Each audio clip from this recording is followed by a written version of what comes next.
Hi, my name is Lindsay Starkey, and this is Step by Step, where we guide practitioners through important veterinary conditions and issues step by step. Today, we're talking about a few tick-borne infections, antibody testing results, and what we do with them. This episode is sponsored by Elanco.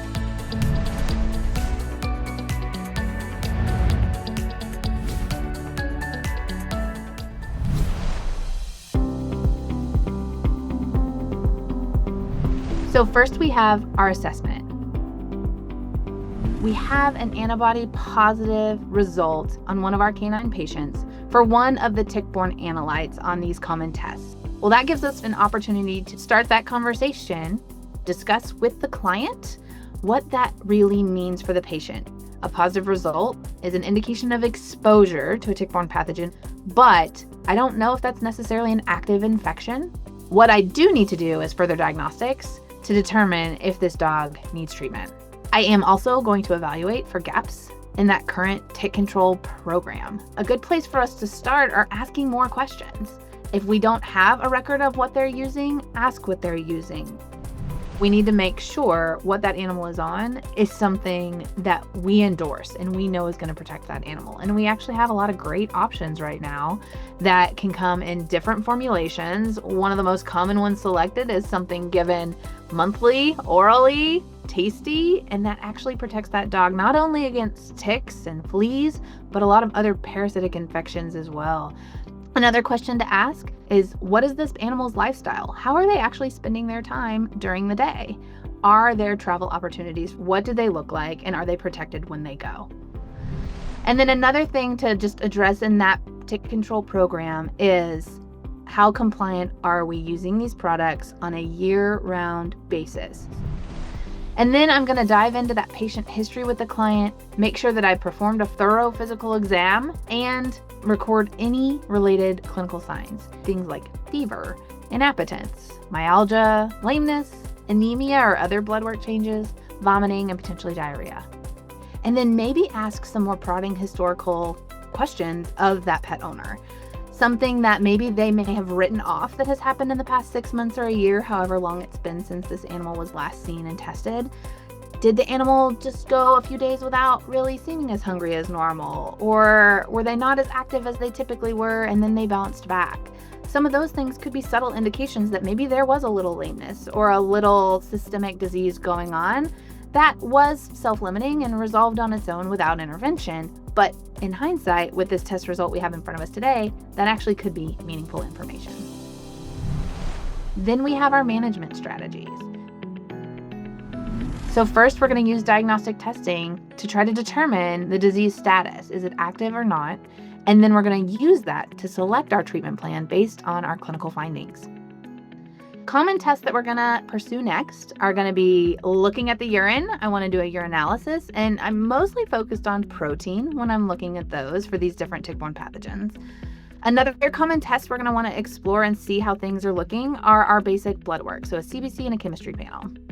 We may opt for some PCR testing, or maybe even trying to quantify our antibody response with an actual titer. We know there's antibodies there, we just don't know what that level is, and that level could be meaningful as we go forward in managing this case. So we're going to break this down into Lyme, and then we're going to lump Ehrlichia and Anaplasma together. And then after we've talked about diagnostic strategies for those, we're going to dive into the treatment plans. For Lyme disease diagnostics, a urinalysis is crucial for detecting proteinuria and evidence of glomerulonephritis. If proteinuria is confirmed, we can follow ACVIM or IRIS guidance about what to do and how to address those kidneys and any other concurrent conditions that may be present. But if we don't find proteinuria, we're going to reevaluate in 3 to 4 months. A CBC and chemistry panel can be used to establish a minimum database for this patient. Now, when it comes to PCR testing, I hear this a lot. PCR is a great diagnostic for lots of things, but it relies on detection of DNA. With the Lyme organism, it's spending the majority of its time in tissues, not in the general circulation. So if we pull a blood sample and send it out for PCR and get a negative or no DNA recovered result back, we can't really say with certainty that that animal doesn't have evidence of Lyme infection. It just wasn't detected in that sample, which actually makes a lot of sense when we think about the biology. And an additional option would be titering the animal. So sending out for antibody levels and using that as a management tool. The level of antibodies in the system aren't necessarily predictive of, are they having disease right now? Are they going to have disease in the near future? But they can help us in monitoring this infection. Having a baseline titer today, we can then look at that at some point in the future if clinical signs develop, or at subsequent annual screens if we have these persistent titers and say, all right, this number is actually the same or lower than it was last time. That's probably from that original event we dealt with last year. Versus, oh, this number is actually increased pretty substantially. That's probably a new event that happened in the interim. All right, that was Lyme. Let's move over to Ehrlichia and Anaplasma. And we lump those together because there's a lot of overlap in those two. My go-to diagnostics is at least checking the platelets, and so that's a CBC. If I can get a chemistry, I would love that. If I can get a urinalysis, I would love that even more, because we can see chronic inflammatory conditions like Ehrlichia leading to glomerulonephritis too. And so I want to make sure we're not developing proteinuria via that mechanism of that organism this time. But I also want to look at that chemistry panel, see if I've got any evidence of high globulins. That can be an indication of diseases like Ehrlichia or potentially Anaplasma. A blood smear actually can be quite helpful. We can manually evaluate our platelet count, check for clumping. We can visualize morula. Some anaplasmas actually infect platelets, but most of these things infect white blood cells. And we can actually confirm or help to rule out other hemopathogens. PCR testing is also an option for Ehrlichia and Anaplasma, and typically far more rewarding. Those organisms are in the blood, and that's the sample we're going to pull and send off for this DNA testing. And we can send out titers as well. Same conversation as we had with Lyme. Provide utility over time, may not provide a lot of utility in our treatment decisions today. So now that we've kind of covered the diagnostic strategies, what are we going to do with those results? And I like to break this down into two categories. Is our patient also concurrently showing clinical signs, or are they not? So let's talk about the patient that is showing clinical signs today. We're going to look at our diagnostic test results and ask ourselves, are they supportive of vector-borne disease, or are our diagnostic test results not supportive of vector-borne disease? So if we have a dog in front of us with this positive antibody result, some additional supportive diagnostics that we've already performed, whether we found additional things on our physical exam or in our blood work or urinalyses, then I think treatment really is indicated for that patient. With Lyme and with Ehrlichia and Anaplasma, doxycycline is considered the gold standard because those tetracyclines seem to impact these classes of organisms best. And then depending on the level of kidney impact that we detect based on our urinalysis, then we're going to have additional supportive medications that we need to implement according to those IRIS guidelines. We always need to be aware and to educate our owners. Relapse can happen. These infections can develop chronic infections in the system and relapse later, but reinfection can also happen too. All right, so let's say we had our patient, we did our diagnostics, but we didn't find anything else to go along with clinical signs. Treatment may not actually be indicated for this patient. If we live in a non-endemic or low endemic area and we don't have any evidence of travel to a higher endemic area, this could be a false positive, and we should look into other things that can cause those similar clinical signs we saw at the beginning.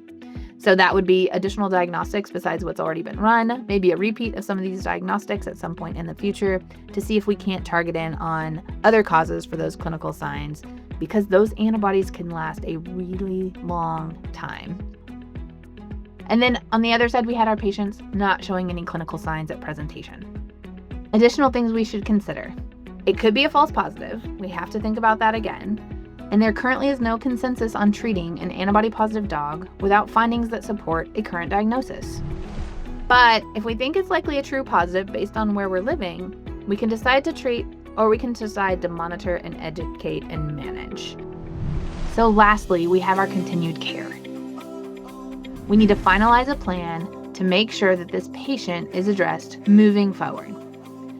Have those appropriate discussions to reinforce tick prevention, evaluate our treatment efficacy if we decided to treat the patient, and then track our disease progression.